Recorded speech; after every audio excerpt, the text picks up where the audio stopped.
All right, I've got my fiber prepped. I've got some roll eggs there, and I've got my worsted balls underneath.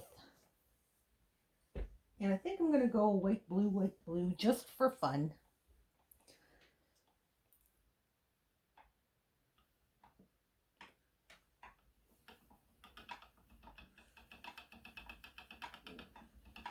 This is just, the way this drafts is such a dream. Okay, I'm going to decrease my uptake just a smidge.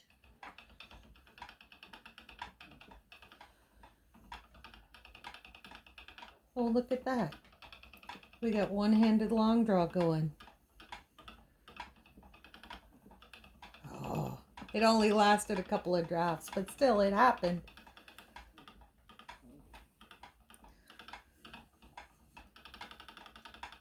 Now, I want to make a really fluffy yarn out of this, so I am not drafting out slubs. Decrease my uptake a little bit more.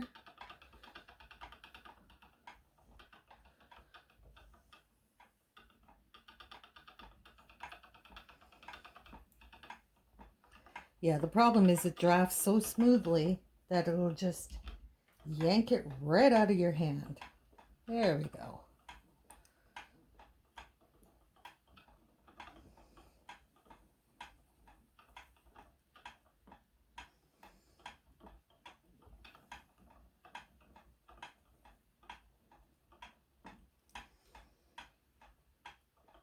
All right, let's see how our twist is doing here.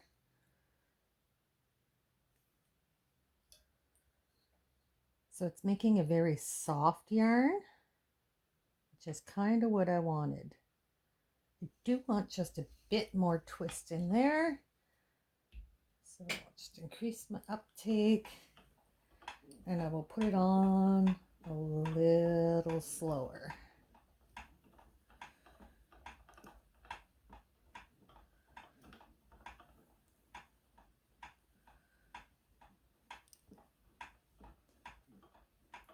This drafts so smoothly, you can literally do one hand long draw. Okay, that's a big slub. I'm going to draft that out a bit.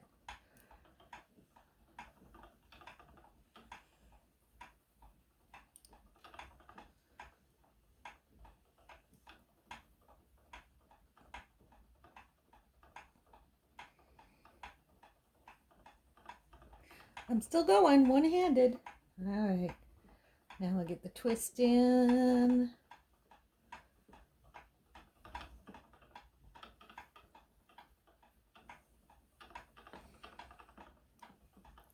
I am having so much fun with this. Okay, I'm going to reposition you. Hold on. All right, let's see if we can continue to do this.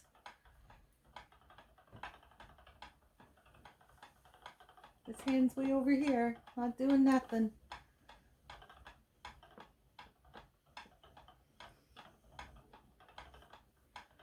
It seems like just to get it started, I need to use that extra hand.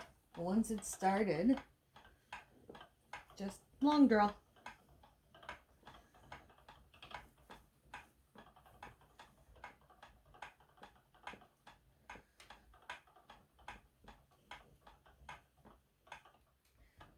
One-handed long draw.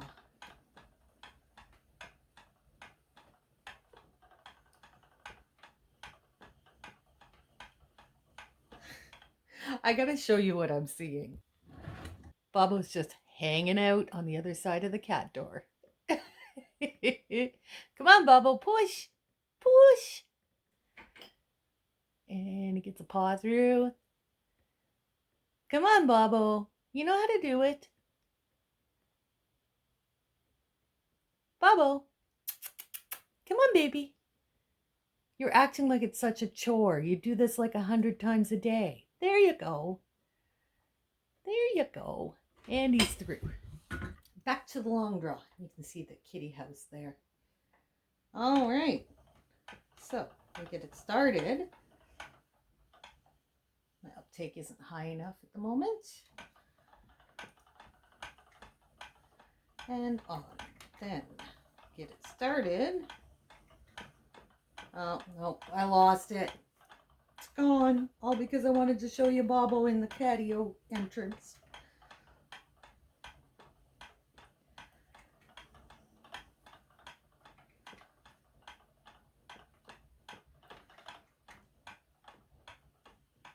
Now, as you can see, when I'm reaching back, I'm extending my shoulder. And that is not good. That will lead to repetitive strain injuries. So what we can do, I have a double treadle wheel, but just because it's double treadle doesn't mean I have to use both treadles. Let me just reposition. All right, so I'm sitting sideways to my wheel, and I'm gonna grab my fiber, and it can be a little tricky to get it going, but once I have it going, I just got to get my single treadle pace going again.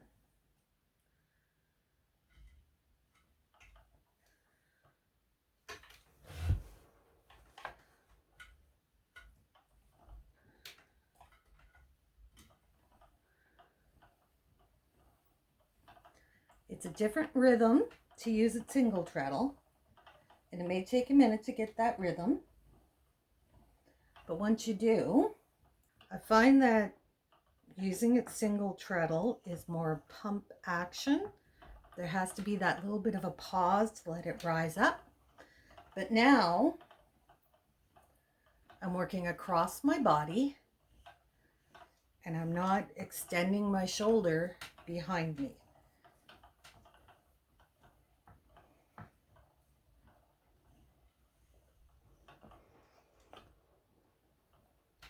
Now, I haven't done this in a while because I used the short long draw that I've demonstrated before.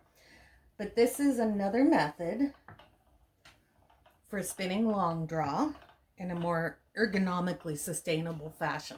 There's a big term for you. Ergonomically sustainable. Yeah, I'm not that smart, honeys.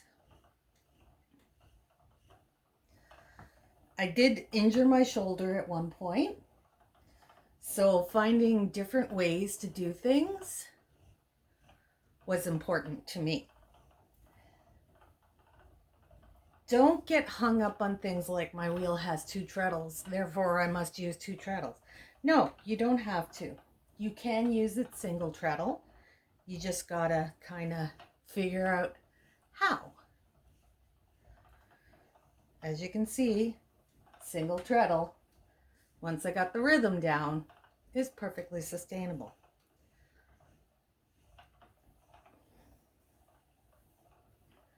And this way, I'm protecting my shoulder joints.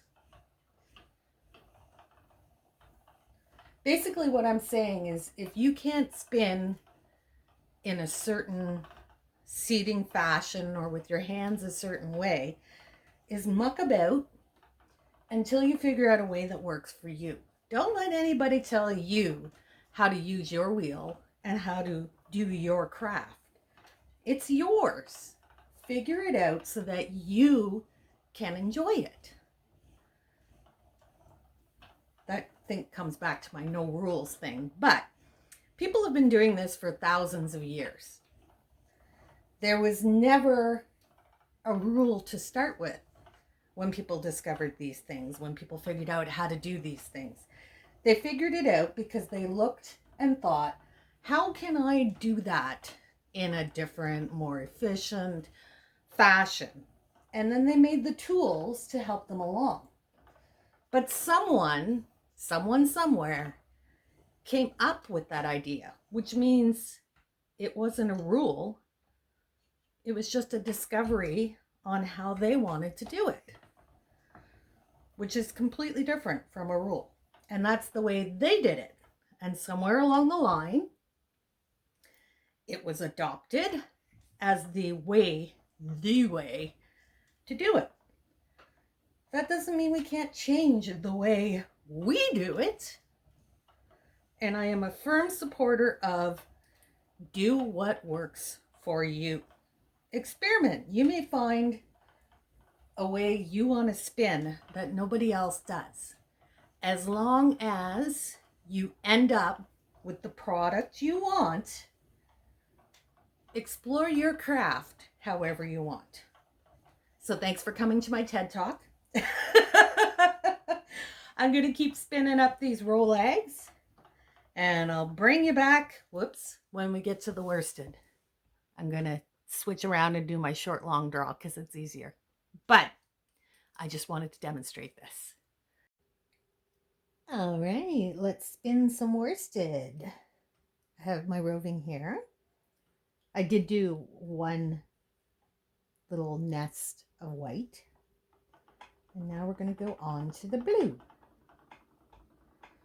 Now, this wants to spin thin. It's just where it's going. It is very, very springy and fuzzy. So trying to get a very smooth worsted does take a little bit of work, but is possible.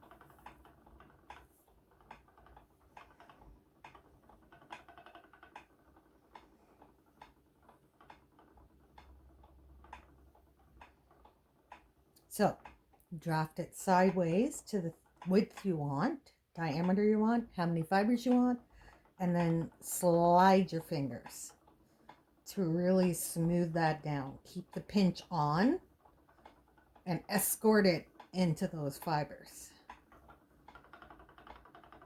Because you can see it really wants to be fuzzy too, because that's the nature of the fiber. We can convince it to do otherwise, but it is going to take some work. I need to increase my uptake a bit. There we go.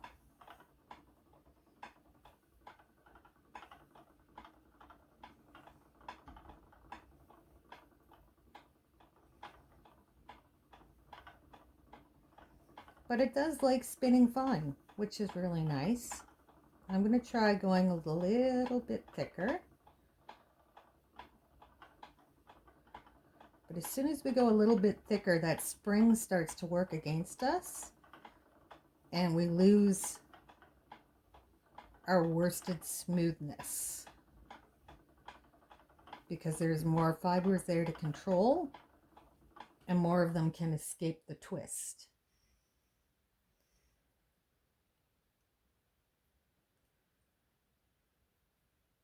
So you can see how the worsted spin becomes more woolen as we go thicker. But if we go back to where we were spinning thinner,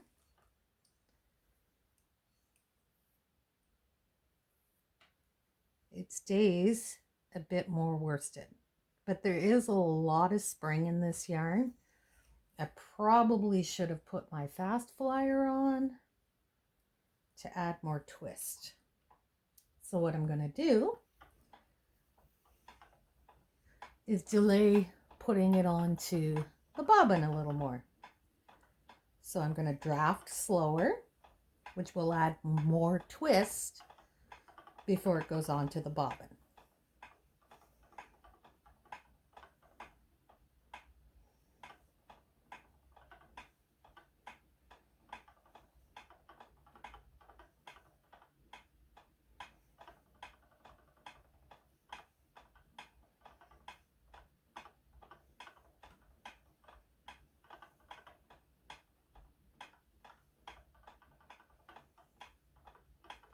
And again, I like to try to keep my treadling at the same speed and adjust everything around that. So a longer draft zone, or a smaller whirl, or a slower draft. If you start changing too many things, then you never set yourself up with a routine to change for what you want. My last choice is to increase the speed of my treadling. I prefer to make all of the adjustments first. And if none of that works, then I will increase the speed of my treadling. All right, let's see how that worked.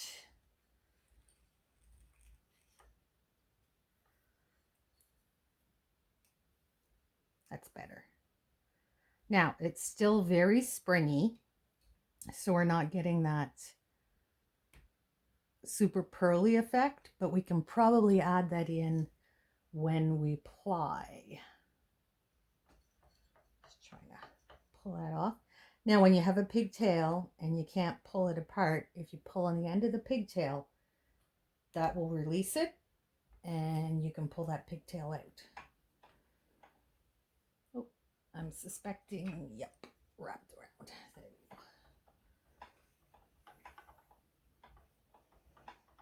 All right, I'm going to continue to spin up some worsted and I will come back for the plying. See you in a bit. All right, we are on to plying and I am starting with the worsted and it needs a lot of twist. So normally when I'm chain plying, I'm sending it onto the bobbin fairly quickly.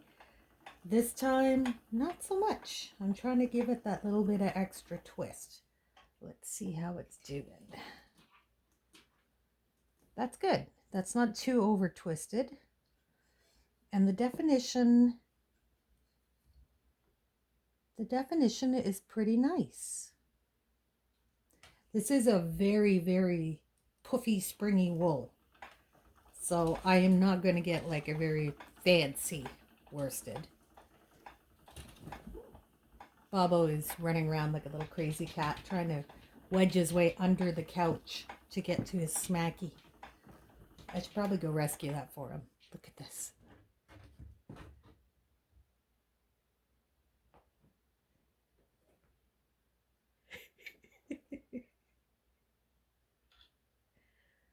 You can get under there, Bobo. I believe in you.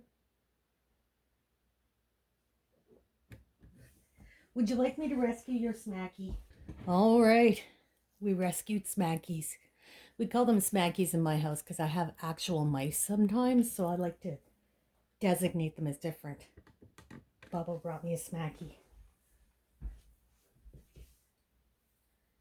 Ready? Go get it.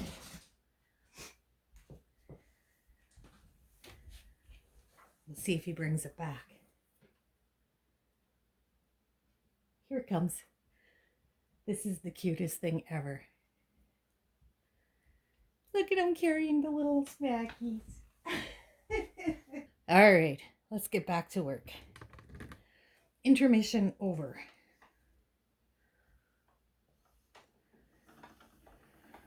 All right, so I'm going to get through this worsted and on to the woolen. Oh, here comes Bobble with his smacky again.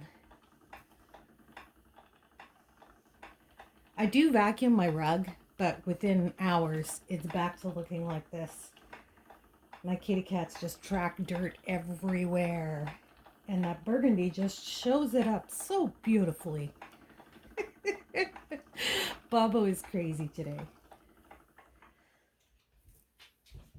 Here. Just out of reach, huh?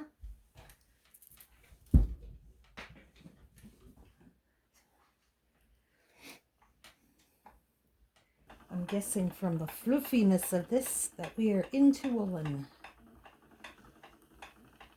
It's hard to tell because even woolen, it spins so thin that it's freaking amazing.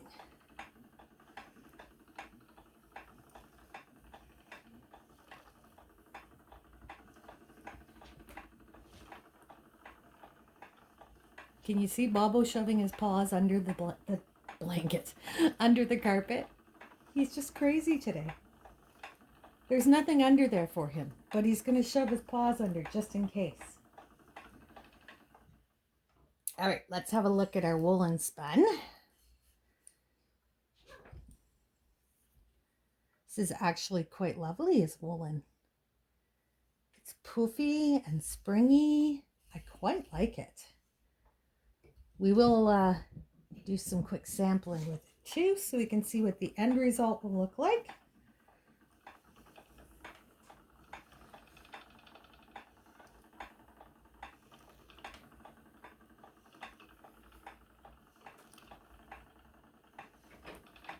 Oh, here comes Tay-Tay in from outside. There he is. Probably gonna go bug bobble.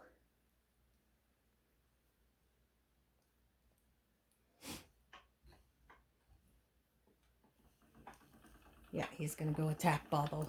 Apparently they're both feeling a little bit of spring fever with the warmer temperatures today. It's been like -25, -30 Celsius, and today I think it's hovering right around 0. So it is a good deal warmer than it has been. Yeah, 30 degrees warmer than it has been.